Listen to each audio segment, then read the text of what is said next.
there is a disconnect with reality today because people won't bring reality to politics and they won't talk politics. And that's been done on purpose because politics is supposed to be a part of reality. It's supposed to be the diplomacy side. It's supposed to be talking about how we get along better and loving your neighbors and all that. That's involved in, that's part of politics. How we enforce that, by the way, you have to enforce loving your neighbor, keep it, not harming people, not stealing from people. So everybody knows that every city you go to, uh, that black and white people both will warn you, don't walk through that hood unless it's somebody, one of the ones trying to steal from you, right? But don't walk through that hood. Don't, because it's dangerous. You could get killed, robbed, or beaten. And so walk through there quick if you're going through. Don't hang around there. And everybody knows that. In the reality, when it's not talked politically, everybody knows it. Everybody's going to warn you of that. They're going to say, don't go there. Don't go that way. Stay away from that side of town. They say that literally. And that's an everyday thing. You know, I mean, anytime somebody would run across somebody, that would be an every time thing to say. It's but a lot of people don't talk. But whenever they do, if somebody's asking that, it's like they're going to be warned. So, but when you bring that subject into politics, they call it racist. They don't address it. So the fact is, you need to talk about it.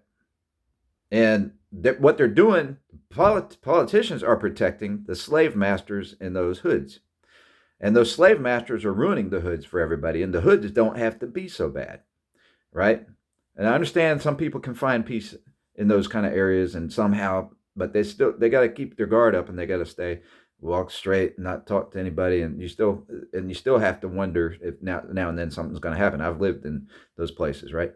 So I do know where racism is because I've lived there, right? It's mostly black racism, not white racism. So there is reactive racism too, and I didn't engage in that. I tried to make peace, or whatever. But I did meet white people. The first time I ever met white racist people who talk racist was mostly in the hood, and it's usually reactive. They're not too so racist except against, they talk racist about people who steal, but they don't talk, but they're buddies with the ones who don't, right? With black people who don't steal. These are white people I'm talking about. They're buddies with black people who don't steal, and they talk racist about people who do steal. And so is that really, they do use racial slurs and things, but is that race based? No, they don't like crooks, but they talk about it, and they use racist language when they refer to crooks who are a different ethnicity. So you have, but what happens is the politics, they're purposely trying to protect the slave masters in poor areas, we'll say. So you have, the way to deal with that is you have to talk about it. People start talking, and then they don't want us talking. They really try to shut you up because once it spreads, like once they started talking about pro-life over abortion, some people might be opposed to that, but agree with me on the other subject now. But I'm telling you, they wouldn't let people talk about it. Once a few people started talking with the new internet venues and the social sites, then they couldn't silence the voice, and the truth started getting out about the real issue. What's the real issues with that? And so people became more aware, right? So what happens though is if a few people start talking against what's out there, we don't always have to take people down or have people arrested or whatever. You don't always have to have that, because guess what happens? You hear millions of people talking against what they're doing, and they have a conscience all of a sudden. They have a conscience not to do this or to be more careful about it or realize that they're even doing something wrong. It's so common, they don't know they're doing something wrong half the time. So they think it's okay to do that. It's okay to hurt this person if they're not Mr. Perfect. A lot of it's, they hurt people who are less than perfect, and they know they won't get in trouble for hurting that person because that person is irrelevant. Because we have dirt on them or whatever, so they deserve some punishment anyways. That's the common reason to qualify, to rationalize harming somebody, right? But it's not, it defies everything. Like, especially if you kill them, that's usually they have not done something death penalty worthy. And these same people that do that vote against the death penalty for people who kill people. And that is death penalty worthy. It's mercy. I believe in mercy, but that is death penalty worthy. Little stupid stuff like wasting your money is not death penalty worthy. Um, being a whoremonger is not death penalty worthy. Killing somebody is death penalty worthy. So, but the streets, it gets, they like to have their own laws. The point is, though, if you get 1,000 people talking about it and putting the subject out there and just telling people to stop hurting folks, stop stealing from folks, and those kind of things, the main things that are in the Ten Commandments, stop lying about people. That's the worst thing we've done. We've been lied to about racism for years and years, and that's stolen our whole country. That's stealing freedom. We've been lied to about people who say they hate slavery, but they run slavery in hoods. They run slavery in poor, impoverished areas. They're bullies, right? That's slavery. That's a slave master. So the Democrats are the main ones who have silenced people and taught people not to talk religion or politics. But there's nothing wrong with talking religion and just speaking out facts. There's nothing wrong with it at all, really. So you should be able to talk instead of have to go to war. So, Islam, we're not allowed to talk. Nobody's been allowed to talk against Islam because as a false religion or anything. And so look what's happened. They've grown and they're taking over Israel. They already have that whole area. Look, they're Egypt, they're Libya. These are Arabs and stuff, and it's Islamic, and that's where the slave trade in Africa comes from. The Arab nation, basically. And I'm just kind of realizing, I'm still putting pieces together on that study, and I'm going to study the map more. And I realized that the whole northern Africa is basically Arab countries, minus Nigeria and Niger, but the ones Libya and the one all the way across to the Atlantic Ocean by Portugal, those are Arab countries basically. So and they still have slavery, from what I understand. Islamic, they run slavery. So they have all those countries. And I saw a map that shows Israel, little Israel, and it's in the middle of all that. Well, that wouldn't be the case if we were allowed to speak and bring it to people's attention. It's just a fact. There's no evidence of heaven except through Jesus Christ. That's a fact. That's a fact. Resurrection power. There's no reincarnation evidence.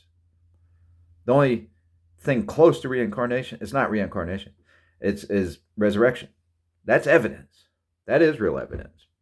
So, and then there's love for human beings through Christ, through the crucifixion. There's forgiveness. He teaches Arabs and Jews to get along. He says, love your neighbor, love your enemies. So we've gone overboard loving our enemies by not speaking the truth, thinking that's love. It's not love. We've been obeying the enemies of neighborly living, and that's what's going on. And it is true that Islam is not a neighborly religion. Christianity is a neighborly religion for those who follow it proper. But we have the freedom to speak politics. We have the freedom to speak religion, to keep hate groups from forming. And so what we've done is allowed Democrats to play hypocrite, pretend they're Christian. They're not Christian. They promote false religions. They don't promote Christianity. And then, so they got half and half doing different games. Some promote evolution. Some keep calling the Republican Party racist for years and years. This is the biggest lie of the country that's stolen our freedom, that potentially has succeeded finally in stealing our freedom. They've been wanting to steal freedom ever since Abraham Lincoln let the Democrats back in. He gave them a chance after he defeated slavery. He gave them a chance to be involved in our government, and they've been trying to think of ways to steal freedom ever since. And all the times that they were pretending to be friendly.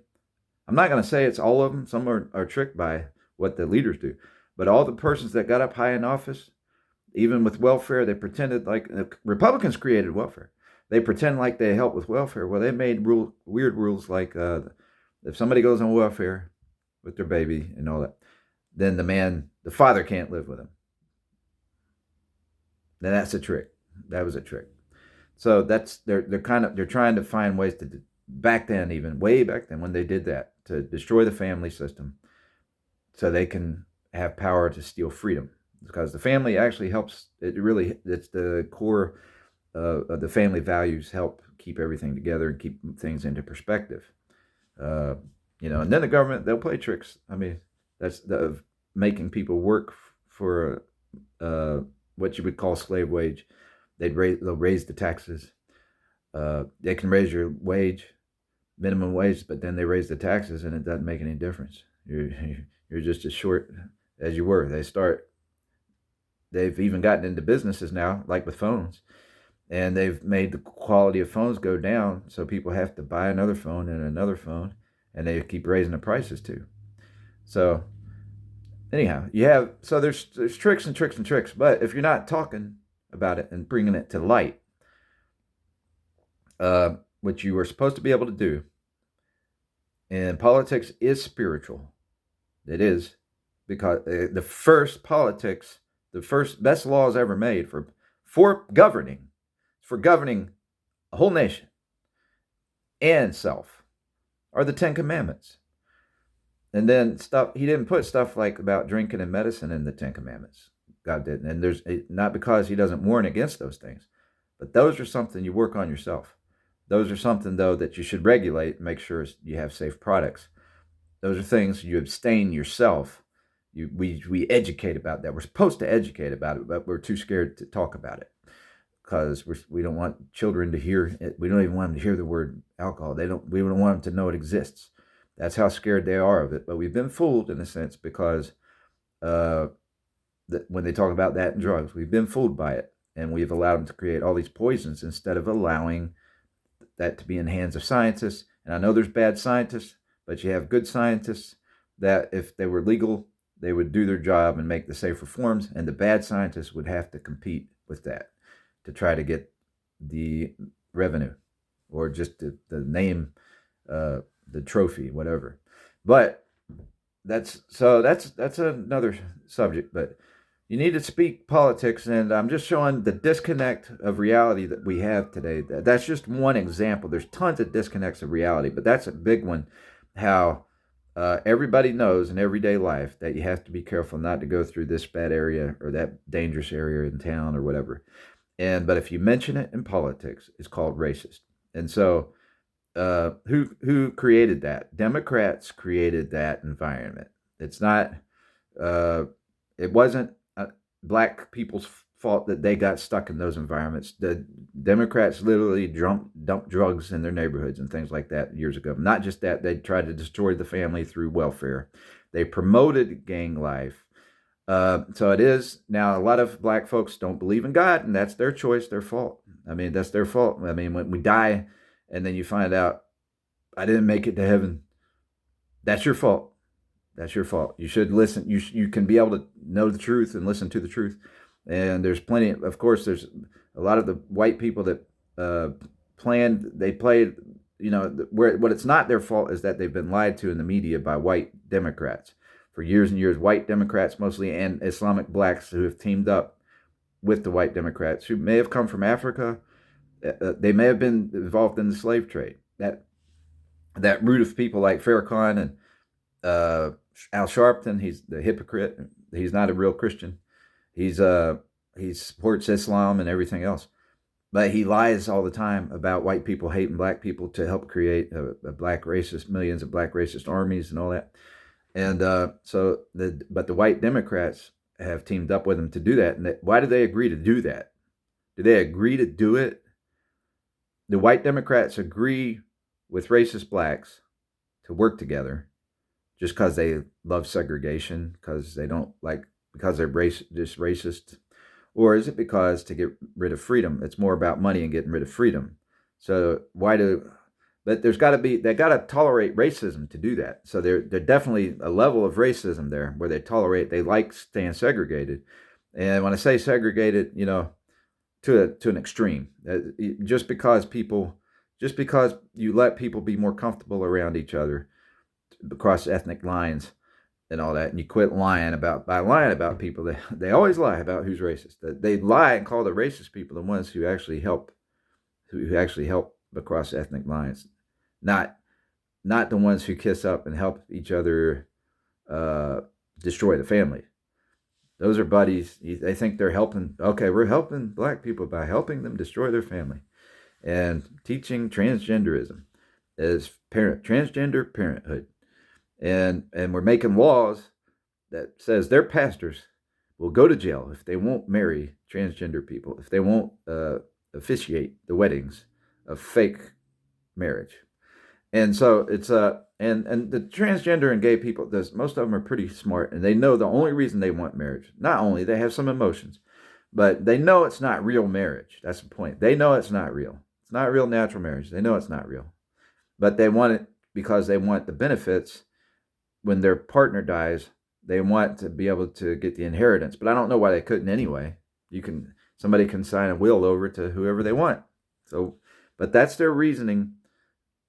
The ones I've talked to, that was their reasoning for supporting gay marriage, even though they know it's not real. But the problem is putting a lie into law just is not proper.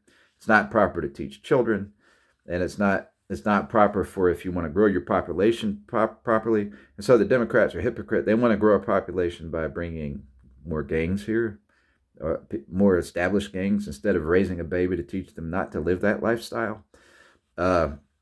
They want to do that and bring more danger here so they can actually put more military police. They want to put military police into place and force people. And then they would do the death penalty probably. At that point in time, in the New World Order, they'll probably do the death penalty or heavily sedate everybody.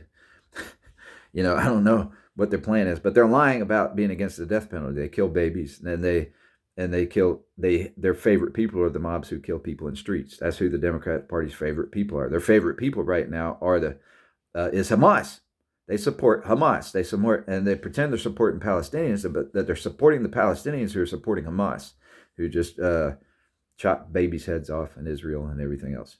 And then they're pretending to be the victim. They're thinking they've brainwashed the Democrat Party, and particularly black people in America enough. They've brainwashed them enough to so many times to where they show a black guy attack the police, and he gets killed, and they make a big deal about it, but they keep hiding, not mentioning the part, well, he attacked the police. And this guy just robbed the store.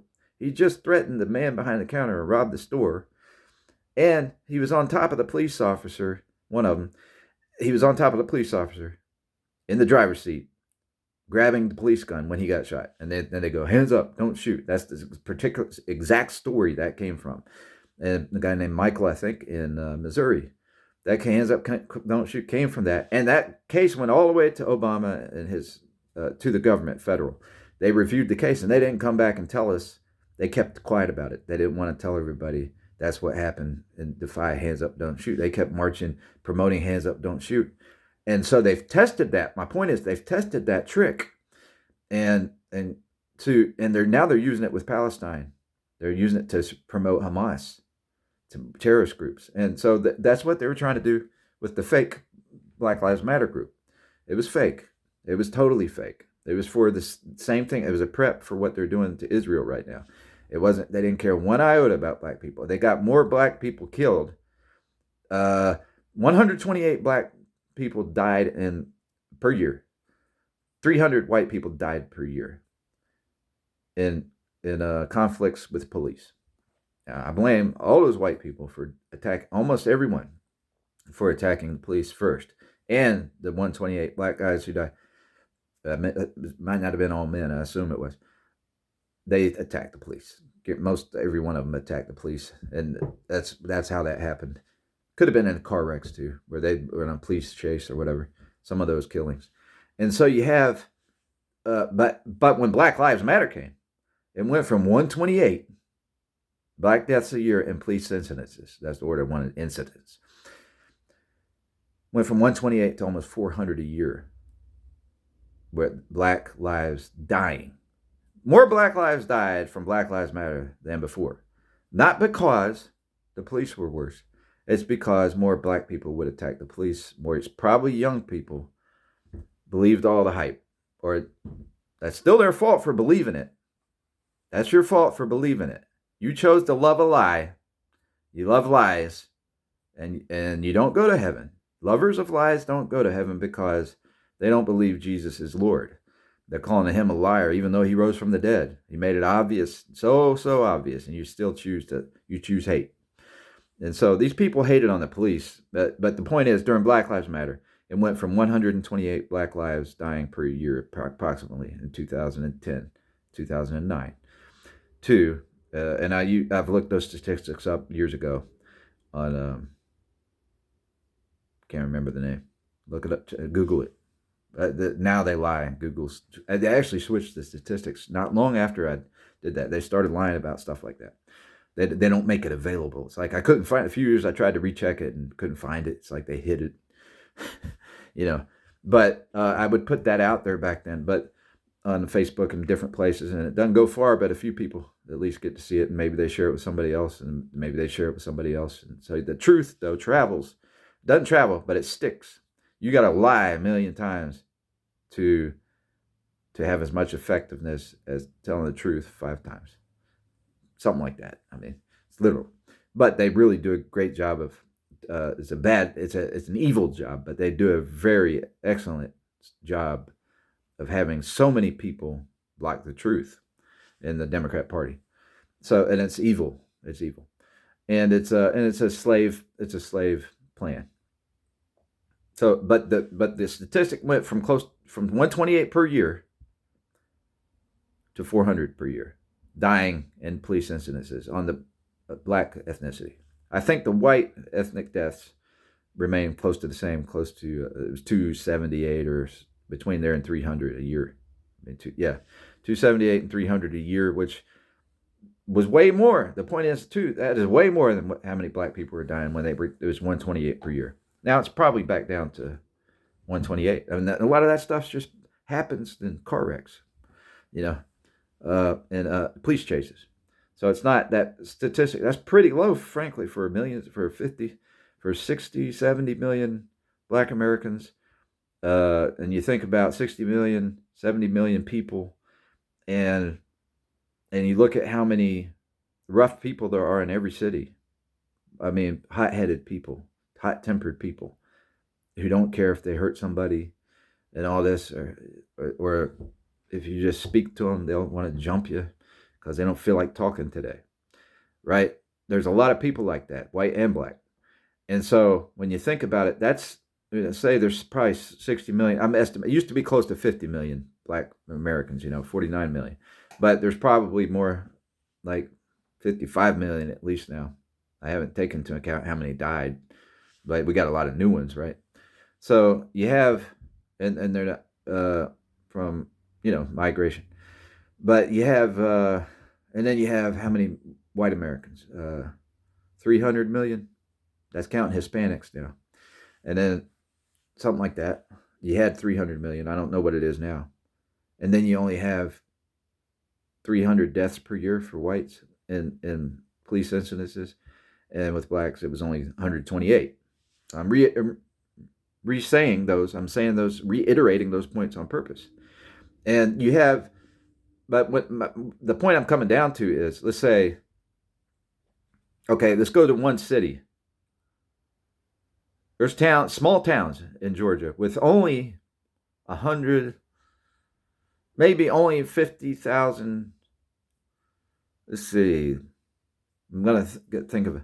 There's something with 30,000 black people. I've known of a city with maybe 30,000 black people. That's an estimate. Maybe I'm wrong about that. 30 to 50,000. We'll say that. Somewhere between 30 and 50,000 black people. And 100 in 1 year were killed.